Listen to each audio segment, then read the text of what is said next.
Debarkation Morning. We have just arrived back in the port of Los Angeles.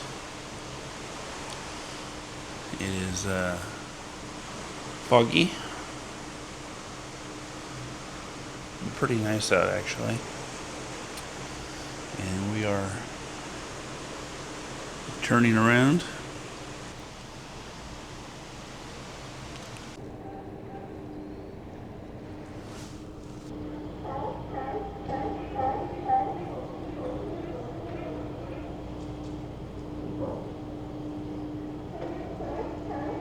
Well, that's it, folks. We are back at the Port of Los Angeles. We just finished docking. And we're preparing to go down to deck 4 to the key breakfast and wait to be taken off the ship, where we are going to fight that 405 on our way back home and plan for the next adventure. Here we are, Debarkation Morning, and we're at the key breakfast in the silk dining room, and we're gonna have a quick bite, and then we get to get off the ship, pick up our luggage, and head out to the parking lot to where we can hop on the freeway and make our way home and return to the real world. Hopefully no traffic on a Wednesday morning. Yeah, we know there'll be traffic though. I can hope. We are back in San Pedro at the Port of Los Angeles. Just got off the beautiful Ovation of the Seas. It's a dreary day, but you know, I guess that could be said for any debarkation day, right? We had a real easy debarkation. Practically walked off the ship, had a nice key breakfast before we got off, and Christina unfortunately lost one of her little crochet bags, so she's over in the tent area talking to the officials about filing a lost and found claim. Hopefully they'll find it. So I'm over here, loaded up the car, and thought I'd take a minute to film the port and film the ship. And right in front of this ship is the USS Iowa battleship, which is kind of cool.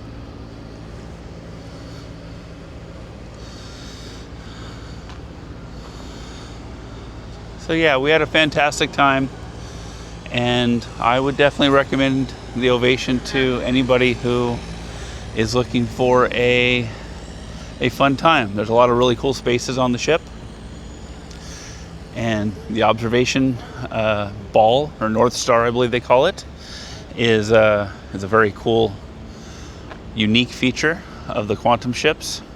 Takes you up 300 feet above the top deck of the ship, which is cool. And I am super excited for the next one.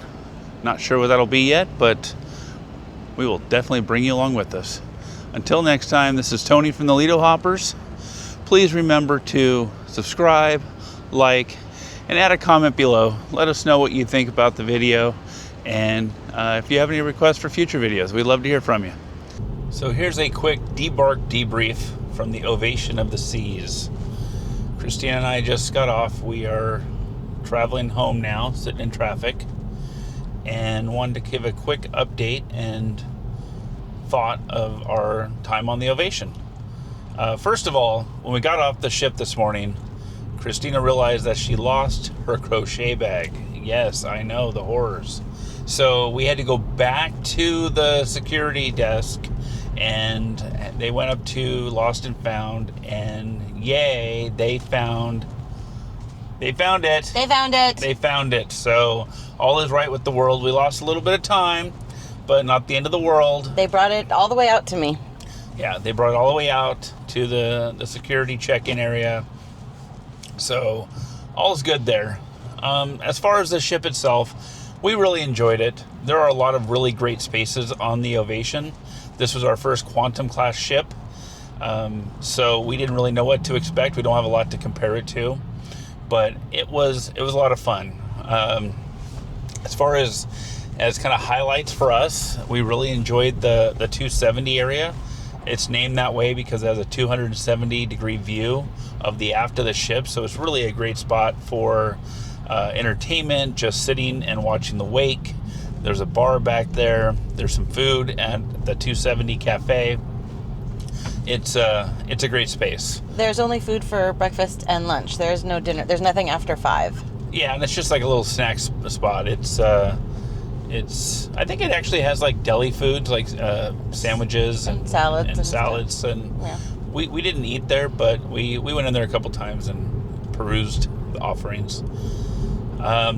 The other area that I really liked was the solarium. It is an 18 plus location, but it's just a beautiful spot with cascading pools that you can sit in. There's 2 large hot tubs. There's also a bar right there and the solarium bistro. So it's kind of a little self-contained area if you want to get away from the kids on deck. There were a lot of them on this cruise. Summer break just started, so that's probably why. It also has an amazing view from the front of the ship, the bow of the ship, so you can see where you're going. Yeah, so that's in the very front. The 270 is in the very back. There's also an indoor pool area that's very stuffy. We didn't spend a lot of time in there. It was hot. It was cold outside, but in there it was always very stuffy, and it wasn't a good vibe for us. The pool deck itself wasn't my favorite pool deck because it just felt very closed in. There was not a lot of seating. The big large screen was kind of sideways, which kind of felt awkward because there weren't a lot of seats that were really facing it. The pool area was kind of smaller because I think they tried to fit in this kids play area, which I get it. You kind of want to have the kids be able to play right there while the adults are hanging out in the main pool, but it just felt kind of cramped. It wasn't my favorite Lido deck. The North Star, I didn't get to go on it, but Christina did. That's the large observation ball that takes you 300 feet above the deck. Christina, thoughts on that? It was a great experience. I do not do well with heights, but it was very smooth and very silent, and so you didn't really hardly feel any movement. And I did have amazing views up there. I don't know if any of the video is going to come out because unfortunately the way the glass is and the sun, it was very glary. So I think the camera is just going to get a lot of reflections, unfortunately. But I did it. I did not have a panic attack and I made it down safely. And I do recommend it. If it was amazing views, I do recommend it. Right. And it is free. It's like every 15 minutes. And then they have what they call the extended North Star, which is $40, but it goes out over the side of the ship. We didn't do that one, but even if you do the free one that just goes up, where you have amazing views of the ship and the surrounding sea or port that you're in, I would recommend that as well. Let's see, what are some cons of the ship other than the Lido deck? I feel like the promenade area didn't have a lot of seating. Like there wasn't a place to just kind of grab a drink, grab a snack, and just sit. There was very specific seating areas like at Sorrento's, but they were always filled with people getting pizza. The Amber and Oak was always kind of crowded. There was not really a lot of just seating areas. Yeah, like we did the Navigator last month, and the Royal Promenade there felt a lot more open.